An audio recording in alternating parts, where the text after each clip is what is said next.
Iran में पाकिस्तानी ज़ायरीन की बस खौफनाक हादसे का शिकार हो गई है, जिसके नतीजे में 28 पाकिस्तानी जाँ बहक और 25 जख्मी हो गए, जिन्हें फौरी तौर पर अस्पताल मुंतकिल कर दिया गया। ईरान से इराक जाने वाली ज़ायरीन की बस ईरान के शहर यज़्द में खौफनाक हादसे का शिकार हुई। बस में 53 ज़ायरीन सवार थे। बेशर का ताल्लुक लाड़काना, घोटकी और सिंध के दीगर शहरों से है। बस को हादसा ब्रेक फेल होने के बाइस पेश आया। उलटने के बाद बस में आग लग गई। ईरानी मीडिया के मुताबिक अस्पतालों में इमरजेंसी नाफिज कर दी गई है।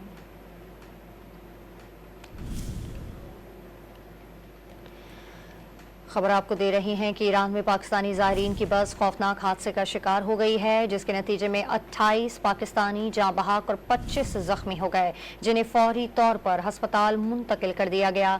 ईरान से इराक जाने वाले ज़ायरीन की बस ईरान के शहर यज़्द में खौफनाक हादसे का शिकार हुई। बस में 53 ज़ायरीन सवार थे। बेशर का ताल्लुक लाड़काना, घोटकी और सिंध के दीगर शहरों से है। बस को हादसा ब्रेक फेल होने के बाइस पेश आया। उलटने के बाद बस को आग लग गई। ईरानी मीडिया के मुताबिक अस्पतालों में इमरजेंसी नाफिज कर दी गई।